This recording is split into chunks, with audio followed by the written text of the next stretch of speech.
Quiero darles la bienvenida a esta nueva edición de nuestro programa Mercado Inmobiliario.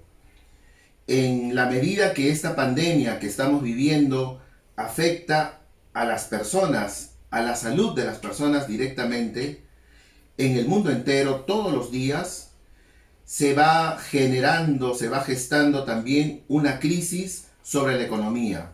En realidad estamos enfrentando dos crisis, una crisis sanitaria y una crisis económica.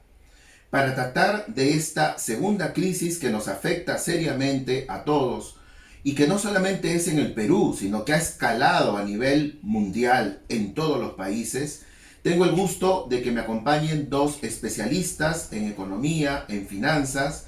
El primero de ellos es nuestro amigo Johnny Mendívil. Él es contador, agente inmobiliario, docente en la cátedra de economía, de contabilidad, y a Jimmy Stocondor, que es profesor en la Universidad del Pacífico y gerente general del grupo Coril.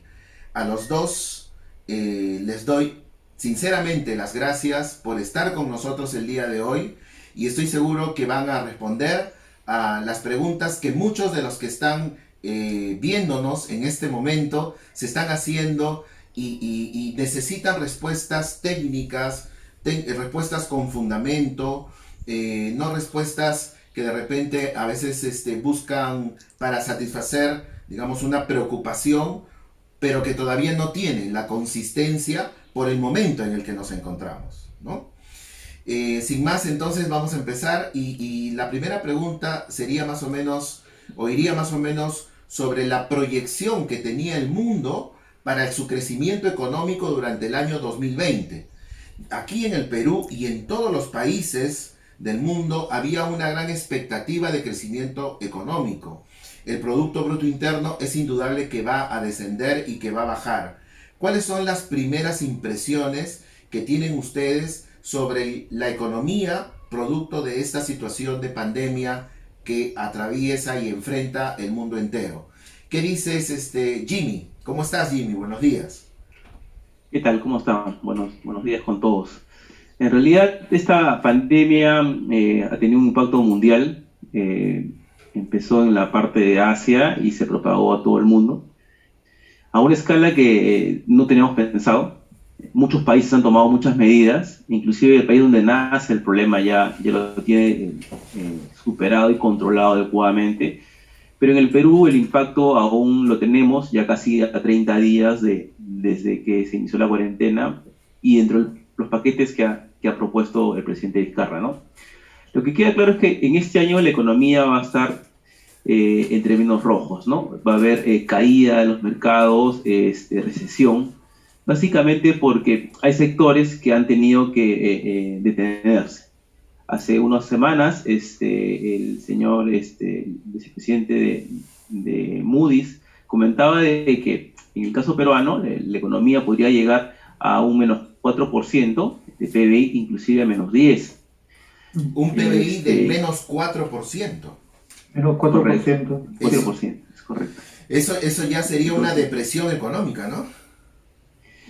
En realidad, es lo que conlleva a parar una economía, porque a ciencia cierta nadie pensó que se iba a parar la economía y se ha parado en muchos de sus sectores de golpe.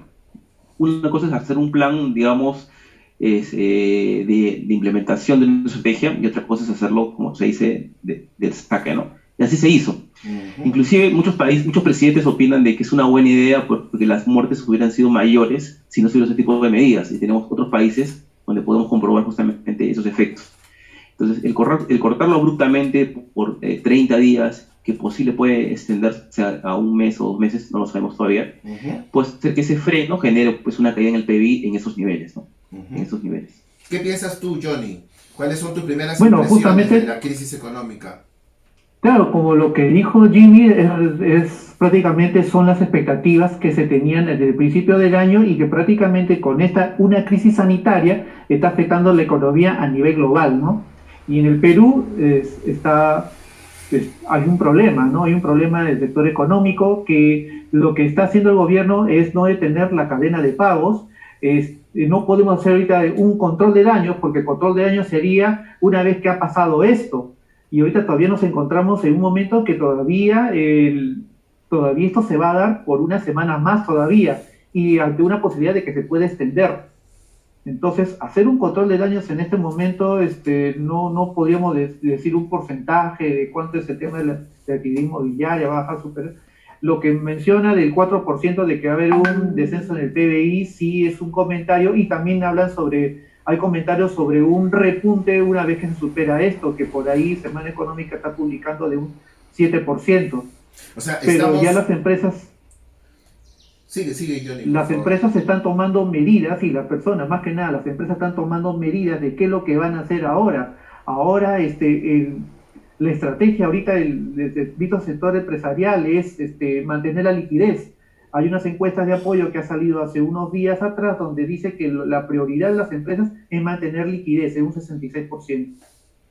Y todavía espera que la proyección de un 44% es que esto va a demorar entre 4 y 6 meses. O sea, estamos de acuerdo en que vamos a tener una recesión económica severa en el Perú y en el mundo los próximos meses. ¿Qué tanto daño le va a hacer esta pandemia a la economía?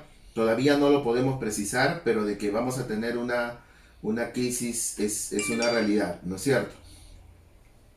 Sí, es correcto. Lo más probable es que suceda eso, ¿no? Sí, ahora, eso significa que además del impacto social que ha tenido esta pandemia en el mundo y del doloroso, y lo doloroso que significa tener que ver gente que se enferma todos los días y que muchos mueren en todo el mundo todos los días, esta situación nos tiene que además encontrar de alguna manera en la mejor disposición para enfrentar lo que es la economía, que todos necesitamos de alguna manera manejarla, porque tenemos que comer, tenemos que pagar los servicios, tenemos que salir adelante, tenemos que salir a flote. Los precios del petróleo han bajado, por ejemplo, y los bancos centrales de reserva y el nuestro también han bajado la tasa de referencia en muchos países, y aquí en el Perú el doctor Julio Velarde lo ha anunciado en 2 momentos durante ya más de un mes que tenemos de confinamiento. La pregunta es, esta baja de la tasa de referencia, ¿cómo afecta en el sistema financiero? ¿Qué nos dices, Jimmy? A ver, cuando inicia la pandemia, en una entrevista un domingo, recuerdo, Julio Velarde comenta, y esa es la primera intención del famoso programa Reactiva Perú, ¿no? Y en ese comentario indica que posiblemente antes de la segunda renovación de la cuarentena hay una segunda bajada de tasa de referencia. Ya lo habían mencionado en realidad, de casi 100 puntos básicos. Y al final lo cumplió. El último jueves, la tasa de referencia del BCR llegó a ser 0.25. En este momento la tasa de referencia para nosotros es 0.25. 0.25. Entonces vamos al punto teórico y al punto práctico. Teóricamente, ¿qué sucede? Muchas entidades financieras o el costo mismo del dinero se ejemplifica con la tasa de referencia. Un 0.25 de tasa de referencia del central demostraría que el costo del dinero debería ser más barato. Y ese efecto de traslado de menor costo de dinero debería transferirlo y trasladarlo de acuerdo al sistema financiero, de tal forma que la banca, de acuerdo, y el sistema financiero en general debería generar menos tasas de interés para que el efecto de reducción de tasa se masifique en el mercado. Esto es teóricamente, de acuerdo, es teóricamente. En la práctica sucede que hay sectores donde automáticamente esto sucede. Por ejemplo, en entidades de nivel corporativo y de nivel grande. Toda bajada de tasa de referencia son los primeros que se benefician de esa bajada. Y son sectores, por ejemplo, minería, servicios, distribución, consumo, ¿de acuerdo? Que generan justamente ese impacto importante en el tema de reducción de costos financieros por efecto de la tasa de referencia en el central. Eso es de primer impacto. Ahora, a nivel de empresas grandes y corporativas, a nivel de medianas, no necesariamente sucede así. Y ahí toco el comentario que comentaba el doctor González Izquierdo sobre el sentido de la medida de bajar la tasa, ¿de acuerdo? Y el mismo programa Reactiva debe tener como beneficio que se traslade a las empresas. A veces hay una distorsión de mercado que impide que esa bajada, esas tasas de 0,25 de referencia o de 1% que va el BCR a brindar en 300 millones a la economía, de 1% se traslada efectivamente a las empresas. ¿Y eso debe pasar teóricamente? ¿Existe un peligro que no sea así?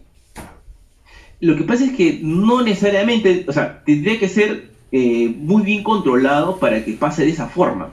Y yo también, con la experiencia financiera que manejo, porque trabajo en banco varios años, debería suceder así. A veces no sucede así. A veces las situaciones de mercado hacen que las tasas no sean tan blandas, porque son créditos blandos, de bajo costo y de plazos altos, que no benefician a las empresas. Ayúdanos con un punto, Jimmy, que seguramente le preocupa mucho a la gente que nos está escuchando en este momento. ¿Esa tasa de referencia reducida va a hacer que yo pague menos intereses cuando uso mi tarjeta de crédito, por ejemplo? Ya. En el tema de personas naturales, el efecto no decanta tan rápido. No es tan rápido, no pasa tan sencillamente o tan rápidamente al beneficio de la persona natural. Correcto. Las personas como nosotros, bajadas esa referencia, primero van a las empresas. ¿Por qué?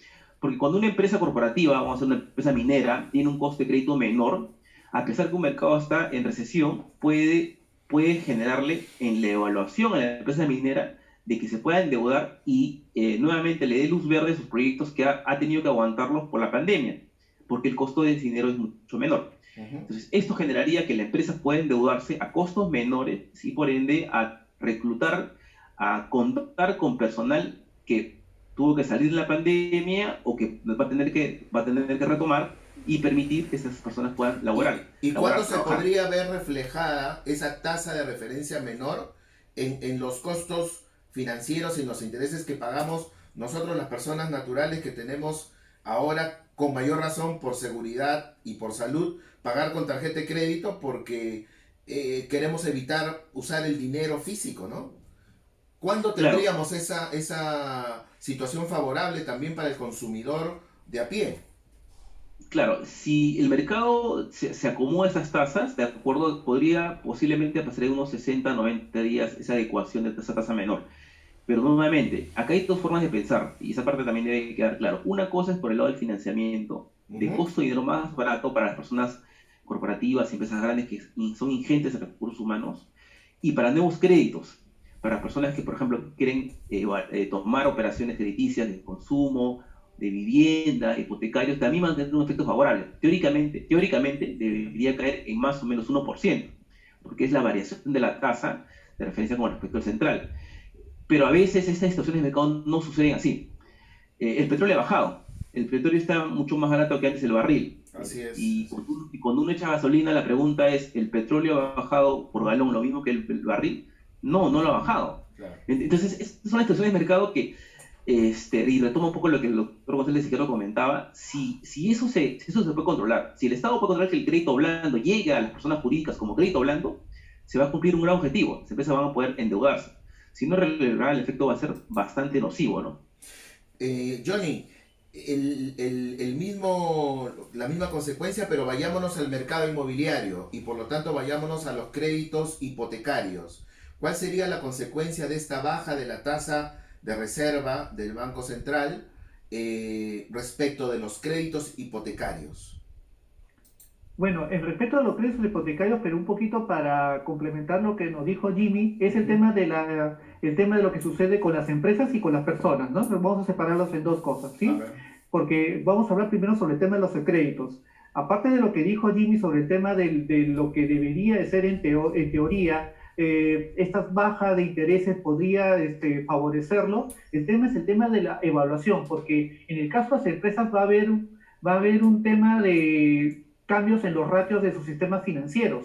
Va a haber un tema de inventario, de activo fijo, de obligaciones financieras, gastos financieros, diferencias por tipo de cambio, que esto va alterar sus estados financieros al momento de presentarse y calificar para un crédito.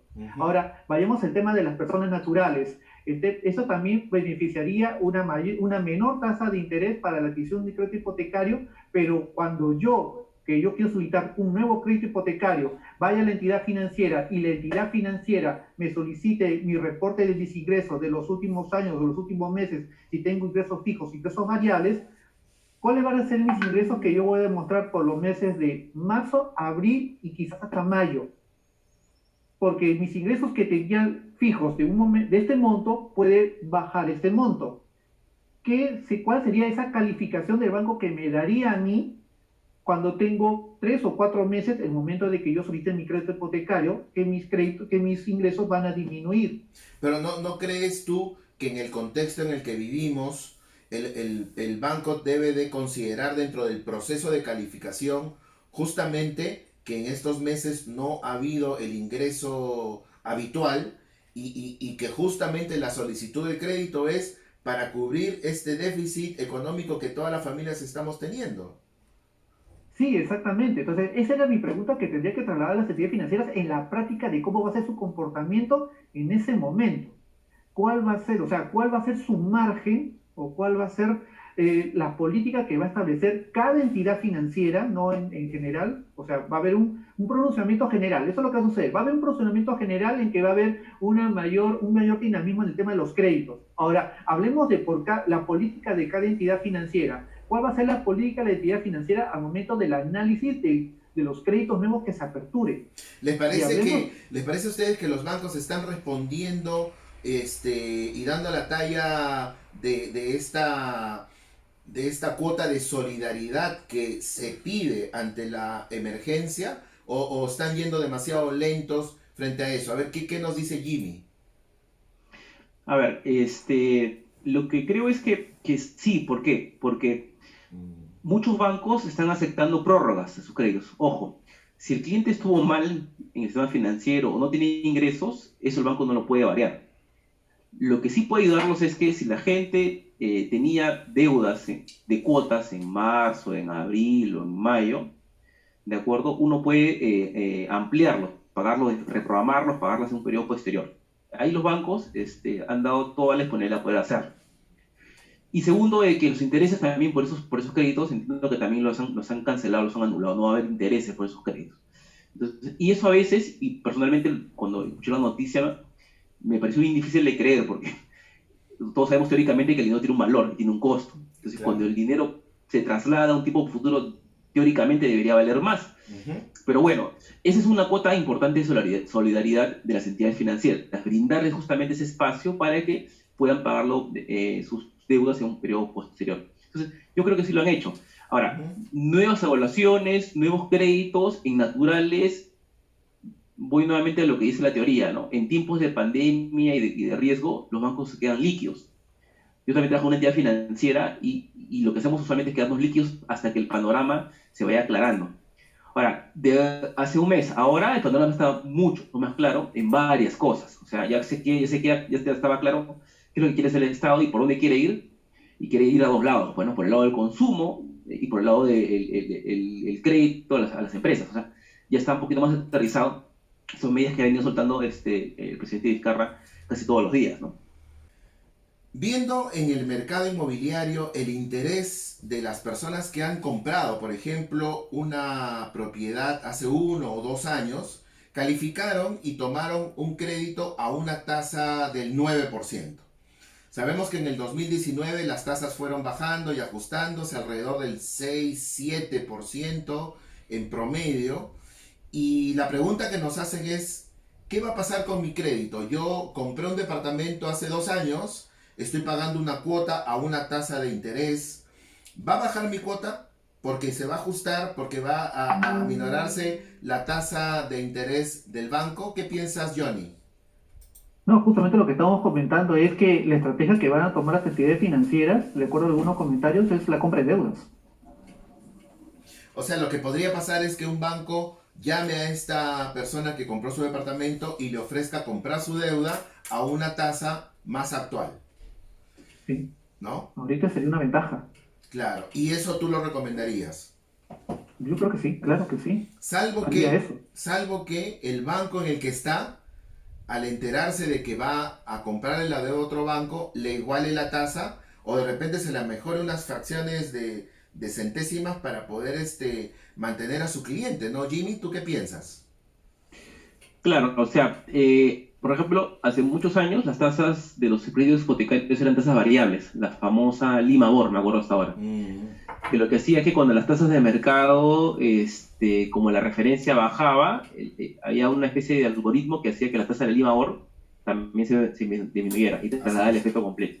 así Pero es. debemos recordar pues lo que pasó con, con las deudas subprime en el tema de tasas variables, ¿no? Entonces, en aquel tiempo, pues el supervisor Felipe Tanfox lo que dijo es, no, no hay tasas Limabor, todas son fijas. Entonces, el efecto en aquellos créditos hipotecarios donde uno ya tiene una tasa pactada, es poco probable que el banco te reajuste la tasa porque la referencia se ha cambiado. Y como dice Johnny, es correcto, ¿no? Lo que va a suceder es que el mercado de compra de deudas hipotecarias esté activo, porque van a tener otros bancos costo de fondeo más barato, porque el dinero le va a costar menos a esos bancos y van a poder ofrecerle a cualquiera de nosotros una oportunidad de una tasa menor en su crédito hipotecario. Nos va a beneficiar pues, o menos intereses y va a ser una buena idea. En realidad, acá se sugeriría pues, que cuando uno tenga una oportunidad, inclusive de cotizar, ¿no? Porque de repente hay bancos que se quedan muy sedentarios, cotizar una compra de deudas, supeditado que tiene una buena clasificación, Ujú. de repente reducir un par de puntos en la tasa de financiamiento, ¿no?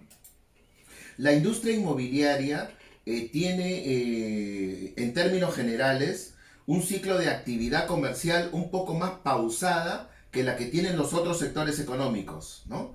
Entonces, si hablamos que en un par de meses vamos a empezar a ver con mayor precisión cómo se ha configurado la demanda y cómo se encuentra la oferta, estos tiempos podrían calzar con estas nuevas condiciones financieras que los bancos podrían estar ofreciendo y que sin duda contribuiría a que la gente interesada en comprar y que califique en un banco tenga la liquidez suficiente para adquirir sus propiedades.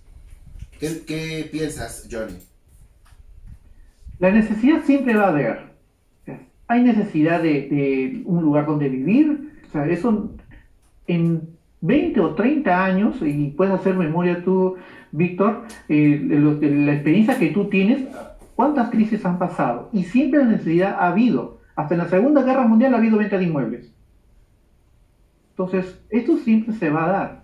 No, Ahora, claro, va a ser más selectivo. claro, en el programa anterior, en el que hacíamos un análisis de cómo va a cambiar el perfil de los requerimientos, veíamos que la gente ahora le va a dar mucho valor a la vivienda, porque de repente habíamos minimizado esa evaluación y ahora la casa se ha convertido en el lugar en el que estamos todos, en el lugar de refugio, y por lo tanto la gente va a buscar mejores calidades Condición. de la vivienda para poderla elegir, ¿no? Otra pregunta que me hacen. Cuando yo califiqué para mi crédito hipotecario, tasaron mi propiedad. Entonces, el banco, en función de una tasación, me otorgó un crédito hipotecario, ¿no? Y últimamente, como ustedes saben, los bancos se ponían bastante exigentes con respecto al tema de la evaluación comercial de la propiedad por la cual iban a hacer el desembolso.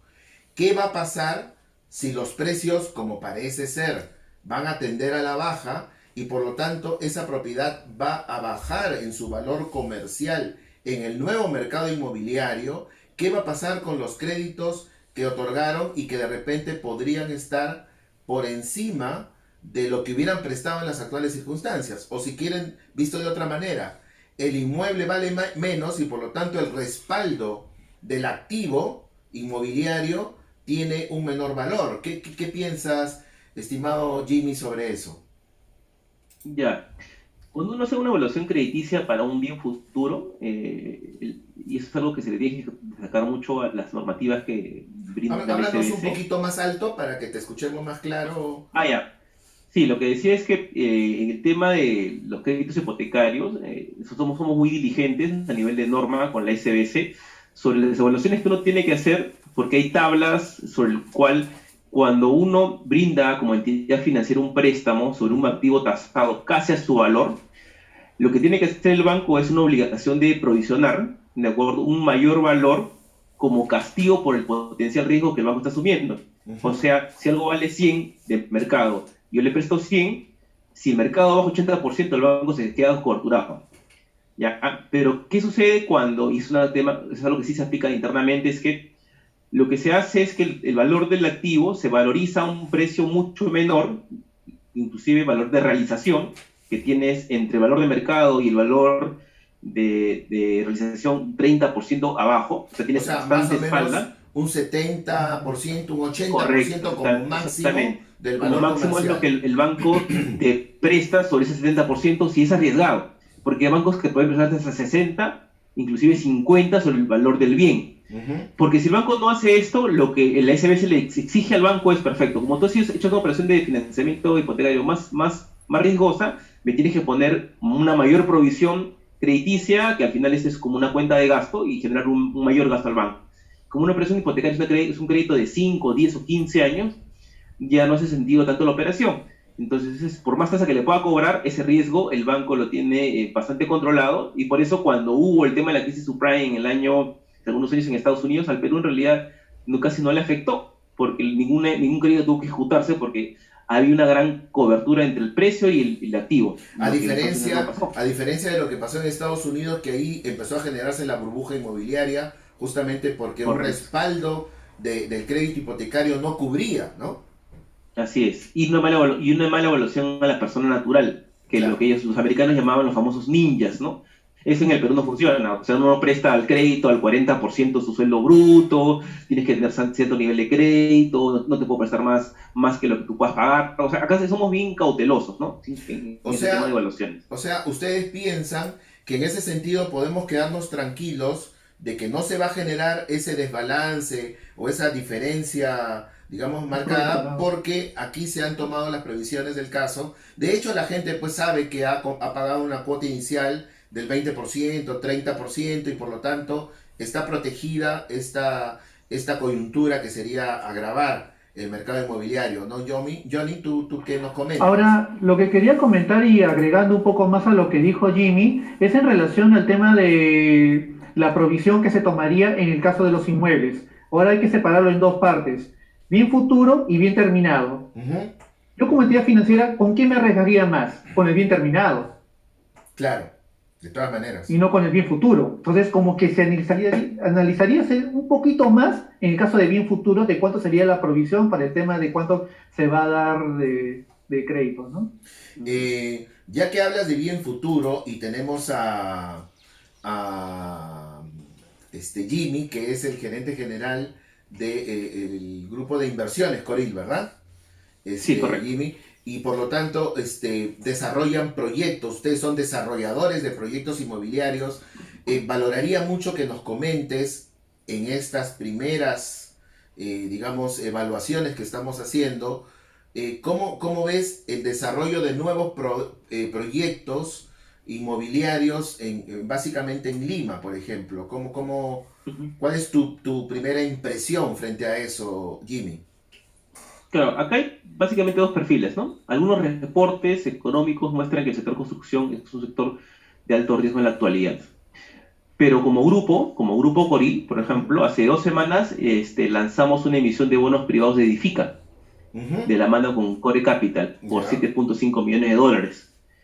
Entonces, como dice Johnny, es correcto. O sea, la pandemia, el tema sanitario es un tema que va a llegar, en unos meses se va a controlar y va a pasar, pero la gente igual necesita una vivienda, igual tiene que vivir, tiene un espacio Totalmente de físico donde acuerdo. quiere estar. Claro que sí. Entonces, si bien el sector construcción en este momento está parado no por el sector, sino por un factor externo, lo que se prevé es que ese tema se reactive. Entonces, van a haber algunas entidades financieras, entidades que van a poder evaluar créditos. Inclusive a nosotros nos ha llegado 3 propuestas de evaluación de edificios en Lima y en provincias, y que los Ujú. estamos revisando, ¿de acuerdo? ¿Por qué? Porque es un sector que fuera de la pandemia es un sector muy rentable. O sea, sabemos que es un negocio que con múltiplos que superan el 1.5 en muchas ocasiones antes de impuestos. Entonces, uno puede revisarlo. Inclusive lo puedes ver también del otro lado. Puedes aprovechar la coyuntura en ese momento que todo el mundo piensa que el mercado está complicado para invertir en departamentos que posiblemente en el afán de la constructora o el agente inmobiliario en Así venderlo, es. ¿de acuerdo? Puede ser una oportunidad de rentabilidad superior a la que tenías antes. Entonces, tienes varias formas de verlo. Yo en esa parte soy bastante más positivo. Yo creo que la construcción se ha parado, pero se va a levantar en un momento. Va a haber oportunidades que uno debería aprovechar, donde uno podría colocar y comprar departamentos de repente a un precio que hace 2 semanas, o hace 2, 3 o 3 meses no lo podía conseguir, justamente por el efecto, el mercado se nivela y nuevamente va a estar en el mismo nivel que estaba antes. Entonces, eso es lo que uno tiene que hacer un poquito más, con cabeza más fría, pensar que la economía no se ha parado. O sea, hay sectores que están funcionando, sectores más golpeados que otros, pero esta construcción es ingente en recursos, en vivienda, y es una necesidad, o sea, aparte de una necesidad. No es como el tema de un centro comercial que, bueno, pues una distracción, pero la vivienda es un bien de lujo, pero una vivienda es un lugar donde uno quiere vivir, entonces tiene otras fortalezas, ¿no? Además que estas necesidades de una nueva vivienda en función de la cantidad de personas que integran la familia y que ahora de repente se ven confinadas en espacios más pequeños o al revés, espacios demasiado grandes y quieren comprar algo que sea mucho más manejable en momentos como los que estamos viviendo. Definitivamente estoy totalmente de acuerdo con ustedes en que la demanda se va digamos, a presentar, a dar, dependiendo del producto inmobiliario, evidentemente, pero la vivienda va a ser algo mucho más predilecto que un local comercial o una oficina. Pero además de los usuarios, los inversionistas, ¿no? Como mencionaba Jimmy, que va a ser el mejor momento para invertir en bienes raíces en los próximos meses, ¿no? Para ir cerrando, una última pregunta así más, si se quiere, doméstica. La gente también nos ha preguntado en qué moneda ahorramos. Nos aconsejan ahorrar en dólares, seguir ahorrando en dólares, ahorramos en soles, ahorramos en euros. ¿En qué ahorramos? ¿Qué piensas, Johnny? En la moneda que yo gano, gano en soles, ahorro en soles. La Si tú diferencia ganas en tipo de soles, cambio, recomendarías ahorrar en yo soles. ahorro en soles. Ya, pero ¿y qué pasa si más adelante existe una depresión del sol y el dólar, mal que bien, se mantiene en el tipo de cambio? Puedes tener más soles en un momento determinado. Bueno, inversión sería sobre un dinero que lo tendría disponible para inversión, para necesidad, No, hablar estamos hablando de mis ahorros, ¿no? Hay gente que a tiene mis sus ahorros. ahorritos y los tiene en soles. ¿Quieres saber si los cambia a dólares o los mantiene en soles? ¿Qué piensas tú?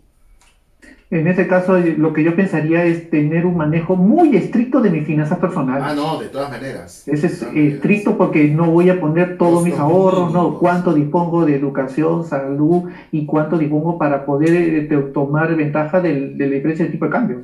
¿Cuál sería el consejo de Jimmy para los que nos escuchan y tienen esa inquietud de saber en qué ahorran? ¿En dólares o en soles? Ya, yo te lo respondo con una pregunta, ¿no? ¿Qué quieres hacer con ese dinero? Quiero, quiero, Básicamente, quiero ¿no? que mi capacidad adquisitiva, que mi liquidez de aquí, porque ya la gente está empezando a pensar no en su economía del mes, sino dentro de medio año, ¿qué voy a hacer? ¿Cuánto voy a tener el próximo Ujú. año? O sea, tengo un ahorrito ahí, ¿qué hago? Claro, me refería al el tema de si quieres invertir en algo ahora o en el futuro. Ahorita, por ejemplo, lo que Pongámonos en los dos eres, escenarios, ¿ah? ya, digamos que en el corto plazo, miren, a ver, el 16 de marzo, me acuerdo porque yo hice una operación crediticia, yo fui al Ujú, banco y compré dólares, y el cambio me salió a 3.65. ujú. 3.65, ¿ah? Y uno va al banco ayer, 3.38. ¿Qué pandemia de diferencia hubo entre el 16 de marzo y el día ayer 13 de abril? Bueno, creo que ahora hay más casos que cuando hubo el 16 de marzo. Claro. A lo que quiero llegar es que la moneda del dólar es una moneda altamente especulativa. Entonces, si tú tienes o el destino, el dinero que tú quieres ahorrar es Ujú. para comprarte algo en dólares, ¿de acuerdo? Lo que tienes que hacer es ir acumulando dólares. Si tú puedes comprar un activo que vale en soles, ¿de acuerdo? Es lo que deberías hacer. Ahora, hay una diferencia marcada entre la tasa en soles y la tasa en dólares ahorita. Ujú. En este momento hay una diferencia marcada. Retomo la pregunta de hace un rato del financiamiento. Si el financiamiento en tasa cae, lo más probable es que la tasa de inversión también caiga, o también las tasas de ahorros en soles y dólares también debe caer. Claro, Es lo que es una teóricamente debería pasar. consecuencia lógica, claro. Entonces, los ahorros en soles como tasa también deberían caer en una proporción similar a la de dólares. O sea, la franja se va a mantener. El Perú es un país que está completamente solarizado, ¿de acuerdo? Y usa mucho esta moneda. Ya ha probado muchos años que es una moneda muy dura con respecto al dólar. Inclusive en la pandemia yo pensaba un tipo de cambio mucho más alto y mire, hemos demostrado que el cambio ha mejorado y está mucho más achatado que lo que estaba hace algunos años. Entonces, yo sugeriría, como comentaba Yonis, dejar la moneda en la moneda que uno gana y sobre todo en lo que va a utilizar. Soles es una moneda importante, una moneda fuerte. Se han tomado muchas medidas que van a permitir que esa moneda sea mucho más dura. De largo plazo la pregunta es un poquito más complicada. Si yo a largo plazo quiero comprarme un departamento y ese departamento me lo van a vender definitivamente en dólares, lo que yo no podría hacer es esperar, ¿de acuerdo? Esperar a comprar dólares al final e ir comprando en el camino. ¿Por qué? Porque sería bacán pues que nosotros pudiéramos hacer un forward, que es una estrategia de derivados para nuestras propias finanzas, pero no la podemos hacer, solamente lo hacen las empresas. Entonces, esta cobertura de riesgo, en vez de aventurarte a hacer una operación de este tipo, mejor es mitigarlo poco a poco, siempre y cuando ese sea tu objetivo. Pero el ahorrar en soles, comparativamente en tasas de rendimiento, es mucho mayor, entre 3 o 4% por encima de tasas en soles. O sea, es muy atractiva. Uno puede ganar en soles 6% y en dólares de repente 1,5%. O sea, de repente podríamos, no sé qué piensan ustedes, aconsejarles que ahorren, que tengan ahorros tanto en soles como en dólares, porque va a depender mucho de, como ustedes bien dicen, en qué voy a gastar en su momento.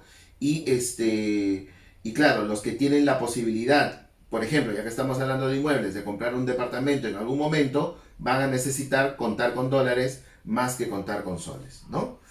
De verdad, interesantísimo conversar con ustedes y ya después de un mes ya tenemos ciertos elementos que nos han permitido hacer esta primera evaluación. Desde ya los quiero comprometer para tener una siguiente reunión de repente cuando salgamos de la cuarentena, cuando ya la gente empiece un poco a moverse en las calles y a ver qué nuevo escenario nos encontramos. La trayectoria definitivamente es desconocida todavía porque no sabemos cuánto tiempo va a durar esta crisis sanitaria, ¿no? Cuánto tiempo va a durar el peligro de poder contraer el virus y de enfermarnos, ¿no? Entonces, todavía tenemos una trayectoria un poco así, medio pálida, ¿no? Pero vamos a ver cómo se van dando las cosas. Esperemos que podamos tener optimismo. Yo creo que también eso es bien importante, tener una visión de las cosas positiva, a pesar de lo difícil, a pesar de que la corriente vaya en contra, tener una actitud positiva para encontrar la solución dentro de lo que podamos y de lo que tengamos en las manos, ¿no? Para despedirnos ya, Johnny, tu despedida, por favor, de todos los que nos han acompañado en esta sesión. No, muchas gracias, Víctor, por la invitación, de verdad es muy agradable y bueno, ahora conozco a Jimmy. Jimmy, de verdad es un gusto conocerte y la verdad las apreciaciones que tú has tenido son muy necesarias para ubicarnos en la actualidad, ¿no? En qué nos encontramos en este momento y haber otra oportunidad en que te escuche y des tu apreciación, ¿no? Y también Víctor, ¿no? Haciendo sus programas, es muy importante. Ya he leído lo que has escrito en gestión, el programa que vas a programar dentro de poco, y eso como que nos ubica a nosotros como personas o como agentes inmobiliarios en dónde nos encontramos en este momento. Así es. Gracias a ti, Johnny, por haber acompañado en este programa, por habernos acompañado en este programa. Jimmy, tus palabras finales. Sí, en realidad agradecer a ti por la invitación, Víctor, a ti también, Johnny, por haber compartido la conversación, una charla muy amena. Y yo estoy muy de acuerdo contigo, Víctor. El mercado, como tal, se va a recuperar. En tiempos de crisis salen nuestras mejores fortalezas. Así es. El mundo va a ser con pre-coronavirus y post-coronavirus, eso también es definitivo. Pero en este momento, cuando todo el mercado se destruye, por mucho pensamiento de lo que puedan creer a muchas personas, alguien está teniendo una visión diferente. En este momento, está tomando decisiones diferentes de largo plazo que uno debería aprovechar. Hay umbrales importantes que uno puede aprovechar en este momento. Inmobiliario, yo creo que es un buen umbral. Inversiones de este tipo que te van a permitir, inclusive invertir ahora, invertir después, porque las tasas van a caer. Entonces, uno debería justamente subirse a la ola y saber manejarlo. El Perú tiene fortalezas económicas muy importantes para sacar ese problema adelante, y Latinoamérica es uno de los que ha aplicado las mejores medidas de recuperación financiera, ¿no? Eso es verdad, eso es verdad. Nuevamente un abrazo a cada uno de ustedes. Les agradezco infinitamente por sus valiosas colaboraciones y aportes y conocimiento que han dado a este programa, y a todos los que nos han acompañado, muchísimas gracias. Nuestra intención es poder compartir con ustedes, en medio de tantas preguntas que tenemos, respuestas de especialistas como Jimmy y como Johnny. Los invito para una siguiente entrega de nuestro programa Mercado Inmobiliario. Que estemos bien, muchas gracias, cuídense mucho, hasta la próxima. Chao. Gracias. Gracias, gracias.